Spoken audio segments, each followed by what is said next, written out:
السلام علیکم ورحمۃ اللہ وبرکاتہ۔ ان الحمد للہ رب العالمین والعاقبۃ للمتقین والصلاة والسلام علی سید الانبیاء والمرسلین نبینا محمد وعلی آلہ واصحابہ ومن تبعہم بإحسان الی یوم الدین۔ الحمد للہ الذی ہدانا لہذا وما كنا لنہتدی لولا ان ہدانا اللہ۔ رب شرح لی صدری ویسر لی امری واحلل عقدۃ من لسانی یفقہوا قولی۔ اللہم انفعنا بما علمتنا وعلمنا ما ينفعنا وزدنا علما۔ اللہ تعالیٰ کے فضل و احسان سے سورہ یوسف کی آیت نمبر 106 تک ہمارا سبق مکمل ہو چکا ہے، اور آیت نمبر 107 سے انشاءاللہ آج ہماری کلاس کا آغاز ہو۔ اعوذ باللہ من الشیطان الرجیم، بسم اللہ الرحمن الرحیم۔ أفأمنوا أن تأتيهم غاشية من عذاب الله أو تأتيهم الساعة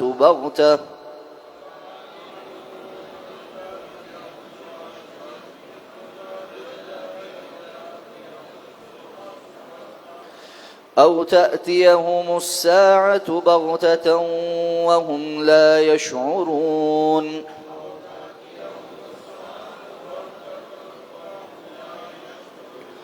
قل هذه سبيلي أدعو إلى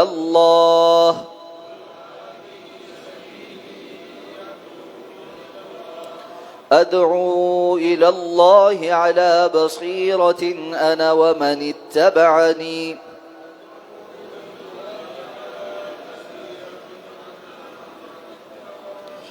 وسبحان الله وما أنا من المشركين۔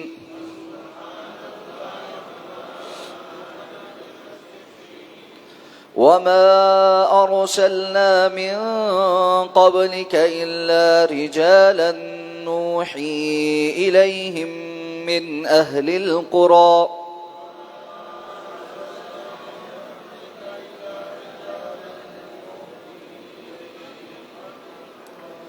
أفلم يسيروا في الأرض فينظروا كيف كان عاقبة الذين من قبلهم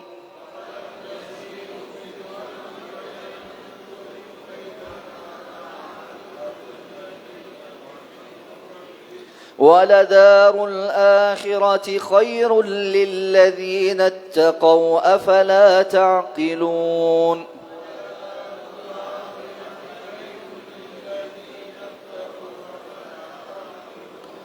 حتى إذا استيأس الرسل وظنوا أنهم قد كذبوا جاءهم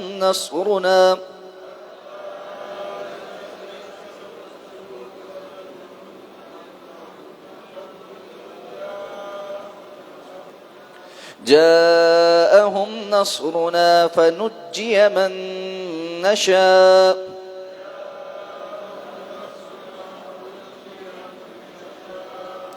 ولا يرد بأسنا عن القوم المجرمين۔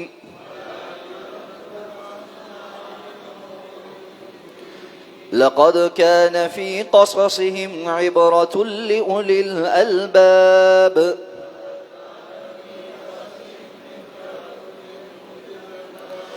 ما كان حديثا يفترى ولكن تصديق الذي بين يديه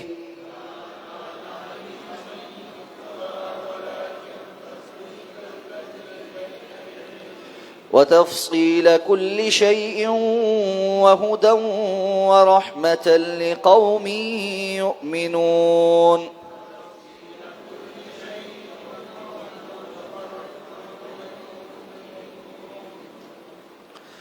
افامنوا ان تأتیہم غاشیۃ من عذاب اللہ، کیا یہ بے خوف ہو گئے ہیں کہ ان پر اللہ کا عذاب میں سے کوئی ڈھانک لینے والی آفت آن پڑے؟ او تأتیہم الساعۃ بغتہ، یا ان پر قیامت اچانک سے آ جائے، وہم لا یشعرون، اور وہ شعور بھی نہ رکھتے ہوں۔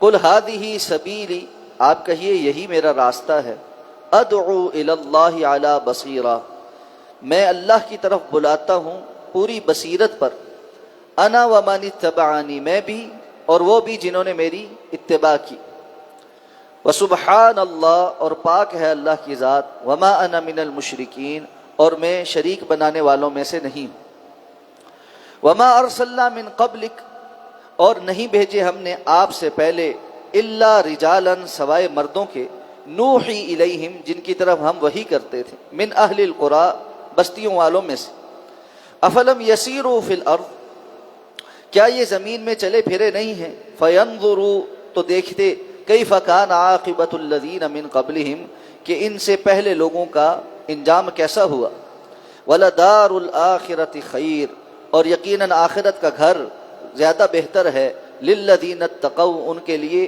جو تقوی اختیار کریں، افلا تعقلون، تو کیا تم سمجھتے نہیں، حتی اذا استیأس الرسل، یہاں تک کہ جب رسول بالکل نا امید ہو گئے، وظنوا انہم قد کذبوا، اور گمان کیا کہ بے شک ان سے جھوٹ کہا گیا ہے، جاءہم نصرنا، تو ان کے پاس ہماری مدد آ گئی، فنجی من نشاء، پھر جسے ہم نے چاہا بچا لیا، ولا يرد بأسنا عن القوم المجرمین، اور ہمارا عذاب مجرم لوگوں سے ہٹایا نہیں جا سکتا، لقد کان فی قصصہم عبرۃ لأولی الالباب، یقیناً ان کے بیان میں یا قصوں میں عقل والوں کے لیے ہمیشہ سے عبرت ہے، ما کان حدیثا یفترا، یہ ہرگز ایسی بات نہیں جو گھڑ لی جائے، ولکن تصدیق الذی بین یدیہ وتفصیل کل شیء، لیکن یہ اس کی تصدیق ہے جو اس سے پہلے ہے اور ہر چیز کی تفصیل ہے،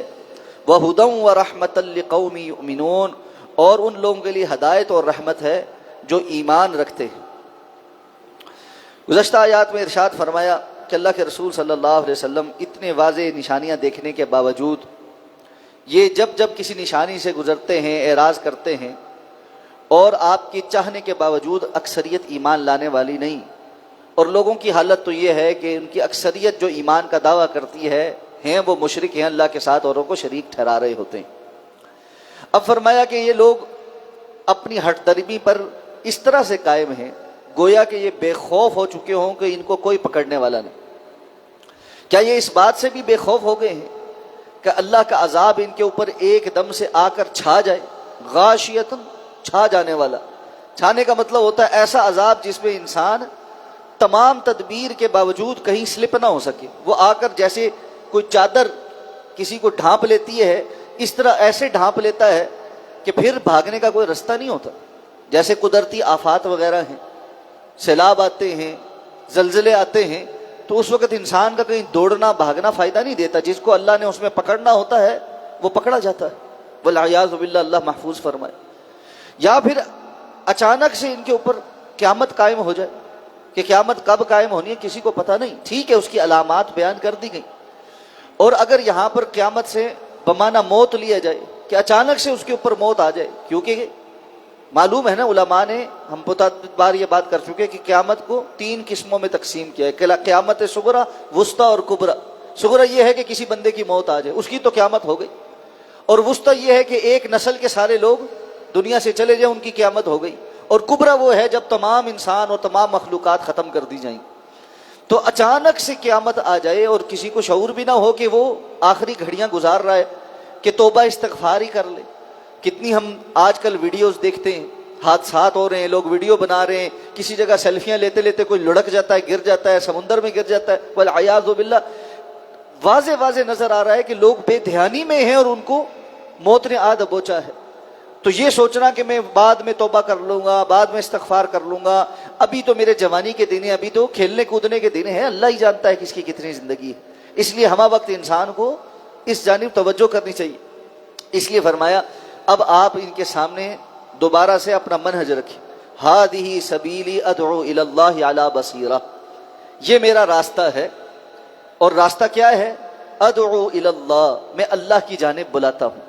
اس دعوت کا ایک ہی سلسلہ ہے اور ایک ہی بنیاد ہے، ہر نبی کا یہی منہج رہا ہے، اور تمام انبیاء کی اس دعوت کو آ کر مکمل رسول اللہ صلی اللہ علیہ وسلم نے کیا ہے جس کی مثال خود رسول اللہ صلی اللہ علیہ وسلم نے دی تھی کہ ایک گھر بنا دیا گیا ہو اور وہ سارا مکمل ہو اور اس میں ایک اینٹ کی جگہ باقی رکھ دی گئی ہو، تو ایک اینٹ جب لگ جائے گی تو وہ مکمل ہو جائے گا، اور آپ نے فرمایا یہ ایک اینٹ میں ہوں، کیا اس کے آنے سے جو نبوت کی عمارت ہے اللہ رب العزت نے اس کو مکمل کر دیا ہے، شریعت کی جو عمارت ہے اللہ نے اس کو مکمل کر دیا ہے۔ مختلف ادوار میں شریعت کے احکامات حالات اور احوال سے بدلتے رہے، اور بالآخر اللہ رب العزت نے شریعت محمدیہ کے اندر تمام سابقہ شریعتوں کی خصوصیات جمع فرما کے اس کو مکمل اور شامل اور کامل کر دیا ہے۔ اسی لیے اللہ کے رسول نے فرمایا بعثت لأتمم مکارم الاخلاق، میں تو بھیجا ہی اس لیے گیا ہوں تاکہ اعلیٰ ترین اخلاق کی جو اقدار ہوتی ہیں ان کو مکمل کر کے لوگوں کے سامنے رکھ دوں۔ اس سے یہ بات بھی ثابت ہوتی ہے انسانوں کے لیے دنیا کے اندر جو ضابطہ اور قانون اللہ نے اپنے رسول کے ذریعے سے پہنچایا ہے وہ سب سے زیادہ بہترین اور اعلیٰ ترین اخلاق کا حامل۔ انسانیت کے لیے اس سے بہتر اخلاقی اقدار کوئی اور نہیں لے کر آ سکتا، اس لیے کہ مخلوق کے کام میں کمی رہ جاتی ہے، خالق کے کام میں کوئی کمی نہیں۔ تو فرمایا ہذہ سبیل ادعو الی اللہ، اور میں اللہ کی جانب بلاتا ہوں تو ویسے ہی نہیں بلاتا کہ بس مجھے ایک دم سے خیال آیا میں اللہ کی جانب بلانا شروع کروں، علی بصیرہ، پوری بصیرت کے ساتھ بلاتا ہوں۔ بصارت اور بصیرت یہ دو لفظ، بصارت ہوتی ہے آنکھوں کی نظر، اور بصیرت ہوتی ہے دل کا فہم، شعور کے ساتھ۔ آپ جب کسی چیز کو دیکھتے ہیں، پرکھتے ہیں، اس کے بعد آپ کے اندر جو معلومات آتی ہے یقین کے ساتھ جب آپ کسی چیز کو سمجھ لیتے ہیں اور پھر اس سے آپ کو ہٹانا ممکن نہیں ہوتا، اس لیے کہ آپ کو دلیل بالکل واضح ہو چکی ہوتی۔ جیسے اگر سورج نکلا ہوا ہے تو اس سورج کو دیکھ لینے کے بعد آپ کو 100% یقین ہوتا ہے کہ اب دن ہے، اب رات نہیں ہے، اب اس وقت سورج نہیں ہے، بار رات ہے، آپ کو 100% یقین ہے کہ جی یہ رات ہے، اس کی علامات اس کی دلیل آپ کے اندر راسخ ہے۔ تو یہ ہے بصیرت کہ آپ کو بصیرت کے ساتھ پتہ ہے کہ ابھی رات ہے۔ کوئی بندہ آ کر لاکھ کروڑ مرتبہ آپ کو کہے کہ جی نہیں دن ہے، آپ مان لیں گے؟ نہیں مانیں گے، آپ اس کے اوپر شک کریں گے، اپنی بصیرت پر شک نہیں کریں گے۔ تو اللہ کی طرف بلانے میں رسول اللہ صلی اللہ علیہ وسلم نے فرمایا اللہ تعالیٰ کہلوا رہے ہیں آپ کی زبان سے میں پوری بصیرت کے ساتھ اس دین کی طرف بلاتا ہوں، میں بھی ومن اتبعنی، اور وہ بھی جو میری اتباع کرتے ہیں۔ اس لیے داعی کا کام یہ ہونا چاہیے کہ وہ گہرا علم حاصل کرے اور اتنی پختگی کے ساتھ علم حاصل کرے کہ لاکھ وسوسہ ڈالنے والا وسوسہ ڈالے اور ادھر ادھر کی باتیں کرنے والے کرتے رہیں، لیکن اس کا ایمان متزلزل نہ ہو اور وہ اللہ رب العزت کی اور اللہ کے رسول کی بات پر یقین رکھنے والا ہو۔ جیسا کہ حضرت ابوبکر صدیق رضی اللہ تعالیٰ عنہ تھے کہ جب ان سے ابو جہل نے آ کر کہا کہ جی ایسا ایسا ایسا ایسا کوئی ہو سکتا ہے، انہوں نے کہا ایسا تو نہیں ہو سکتا۔ انہوں نے کہا تمہارے صاحب محمد یہ کیا دعویٰ کر رہے ہیں کہ راتوں رات وہاں گئے اور پھر آسمانوں پہ گئے اور واپس بھی آ گئے، تو یہ نہیں کہا میں چیک کر کے آتا ہوں، کہا اگر انہوں نے کہا ہے تو سچ کا، اس لیے کہ ہم نے ان پر ایمان لایا ہے۔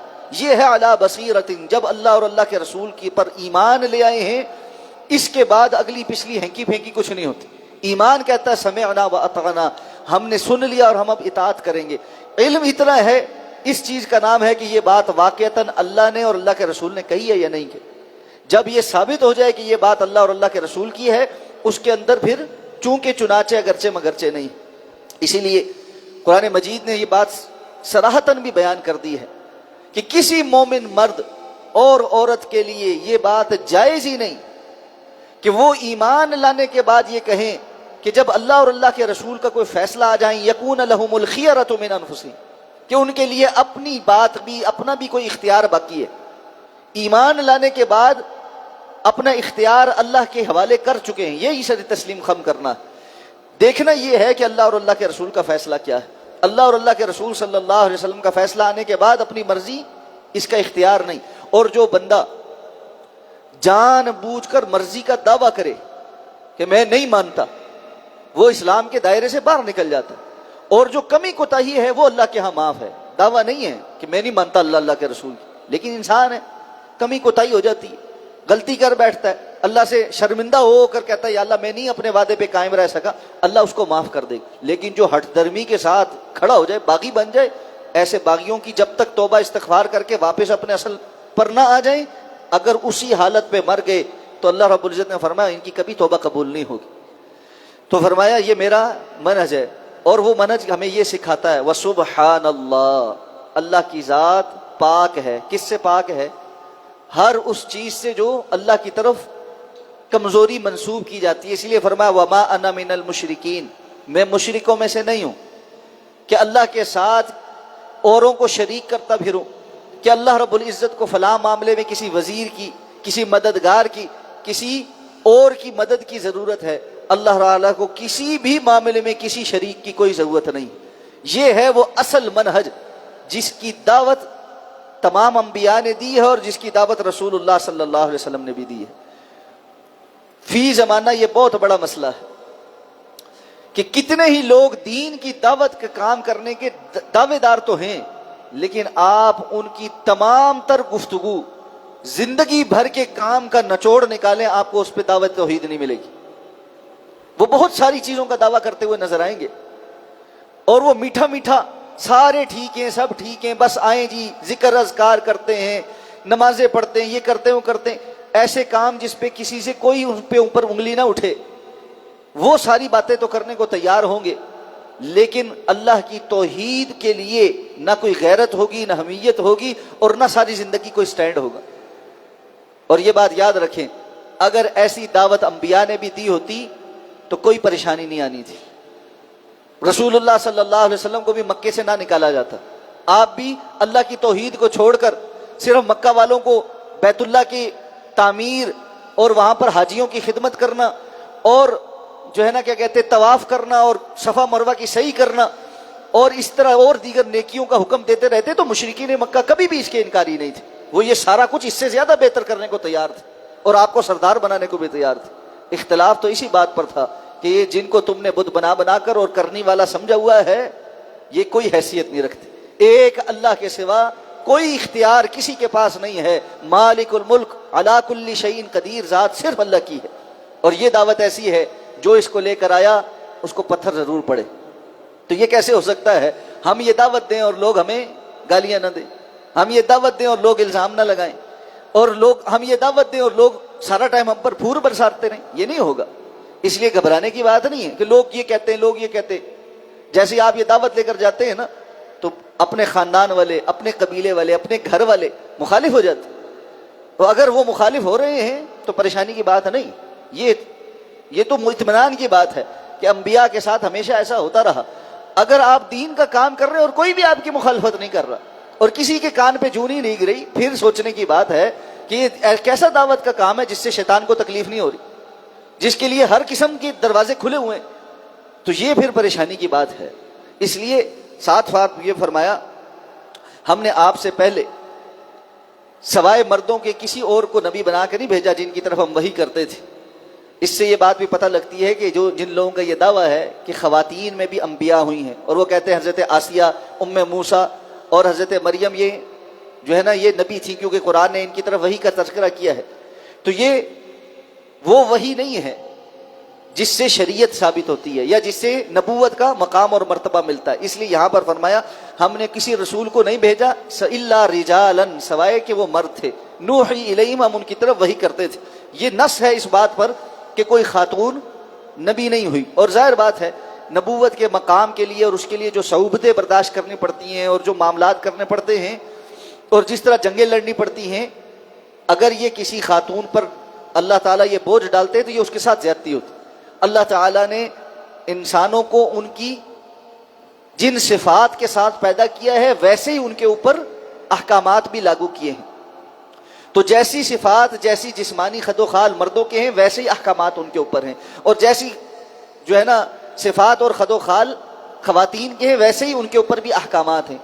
یہ جو فی زمانہ فیمنزم کا بہت مسئلہ بن گیا نا، اور ہر چیز کو اس پیمانے پہ تولا جانے لگا، تو یہ جو ایک سوچ ہے نا کہ مرد اور عورت برابر ہیں، در حقیقت یہی عورتوں کا استحصال ہے۔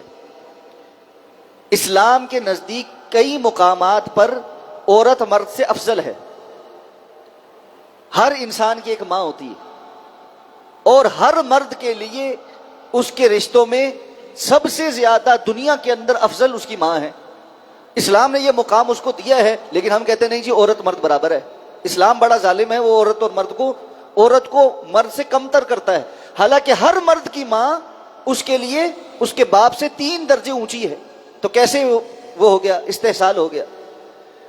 اور پھر باقی تمام جو احکامات ہیں، جو الزامات لگائے جاتے ہیں کہ جی وراثت میں آدھا حصہ ہے، گواہی میں آدھا ہے، اس سب کی الحمدللہ بڑے واضح شافی توجیحات موجود ہے. کیونکہ وقت بڑا تھوڑا ہے، اس کی تفصیل ابھی کرنے کا موقع نہیں، وقتاً فوقتاً الحمدللہ وہ بہت دفعہ بیان کر چکے. تو اسلام کا مزاج یہ ہے کہ وہ جس کی جو ذمہ داری عائد کرتا ہے اس کی صلاحیت کے مطابق عائد کرتا ہے. لا یکلف اللہ نفسا الا وسعها. اللہ کسی نفس کو اس کی اپنی وسعت سے زیادہ مکلف نہیں ٹھہراتے.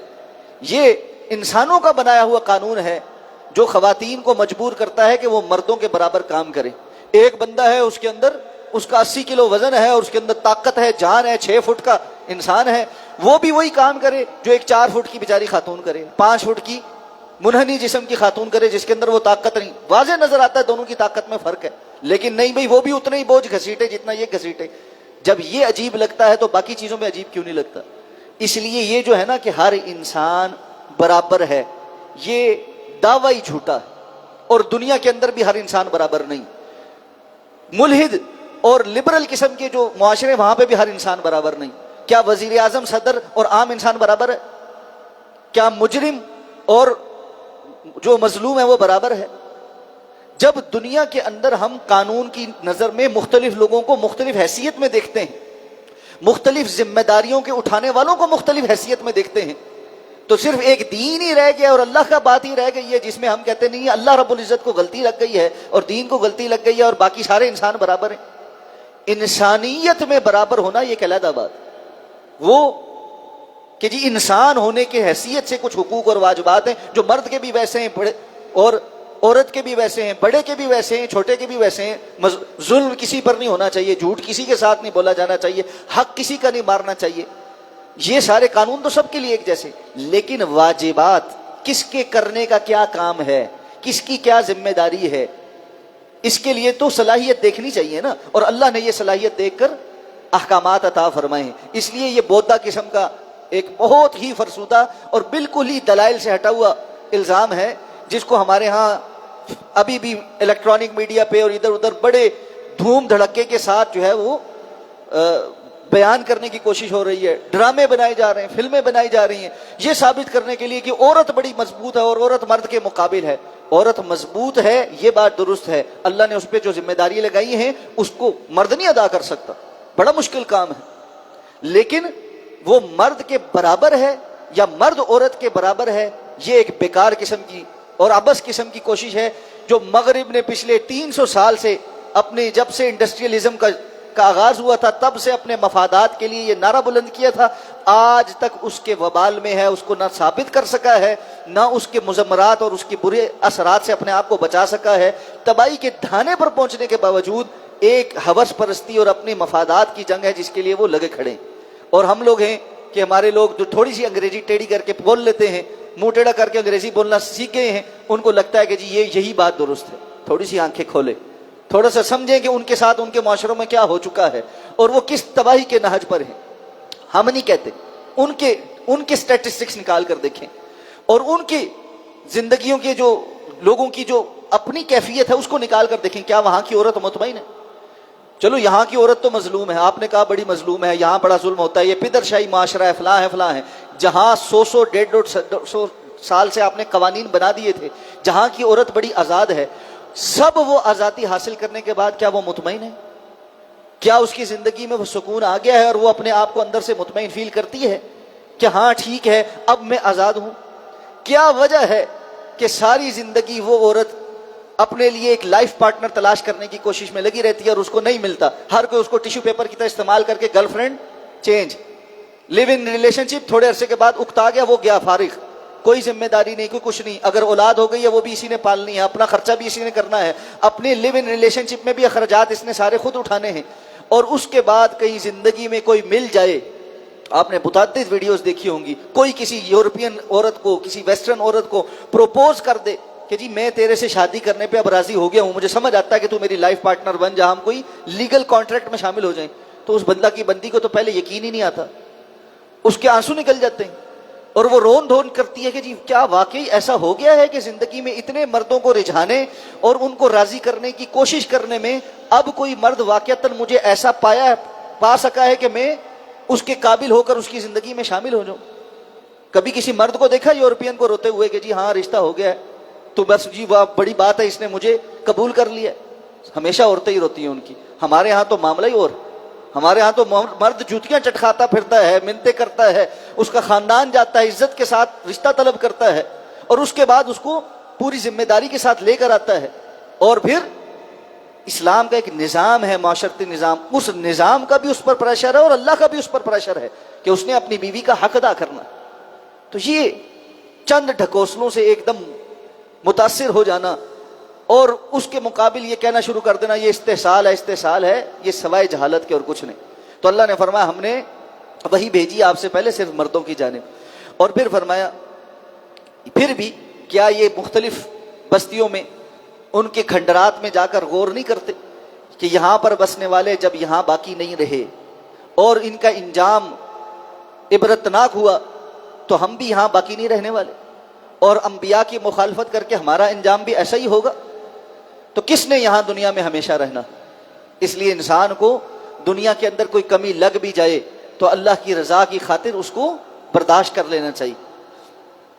بسا اوقات سختی زیادہ بھی آ جاتی, دین میں امتحان زیادہ بھی آ جاتا ہے, تو تسلی دینے کے لیے اس کی جانبی جو ہے نا توجہ کرائے. حتیٰ اذا استیأس الرسل, بسا اوقات اتنا امتحان آ جاتا ہے کہ رسول بھی پریشان ہو جاتے. اب یہاں پر اس آیت کے 3 معنی بیان کیے مفسرین. ایک حتیٰ اذا استیأس الرسل, یہاں تک کہ جب رسول بالکل مایوس ہو گئے. کس سے مایوس ہو گئے؟ لوگوں کے ایمان لانے سے مایوس ہو گئے.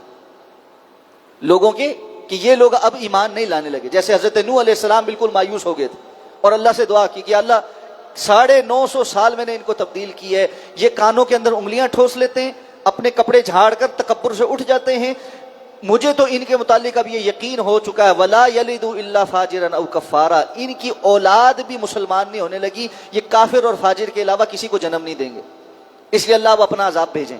یہ ہے حتیٰ اذا استیأس الرسل. اب کیا ہے اگلی آیت, وَظَنُّوا أَنَّهُمْ قَدْ كُذِبُوا, اور انہوں نے گمان کیا کہ وہ جھوٹ بولے گئے ہیں. کنہوں نے گمان کیا؟ ان لوگوں نے جن کو وعید سنائی جا رہی تھی, جو کافر تھے. کیا وعید سنائی گئی تھی؟ کہ تم پر عذاب آئے گا, لیکن چونکہ ایک طویل عرصہ امتحان ہوا, عذاب نہیں آیا, تو انہوں نے یہ گمان کرنا شروع کیا کہ یہ جو عذاب کا وعدہ ہے نا یہ جھوٹا ہے, کوئی عذاب شذاب نہیں آنا, کوئی عذاب شذاب نہیں آنا. تو یہاں تک کہ اللہ نے فرمایا جاءہم نصرنا, تو ہماری نصرت رسولوں تک پہنچ گئی. فنجی من نشاء, پھر ہم نے جس کو چاہا بچایا, باقی سب کو غارت کر دیا. دوسرا جی کون سی یہ ہو گئی, بتایا نا کہ جی وہ مختلف بستیوں میں نہیں جاتے. فنجی من نشاء, تو وہ بچا لیے جاتے ہیں جن کو ہم چاہتے ہیں. ولا يرد بأسنا عن القوم المجرمین, اور مجرم قوم کے اوپر سے ہمارے عذاب کو کوئی نہیں ہٹا سکتا.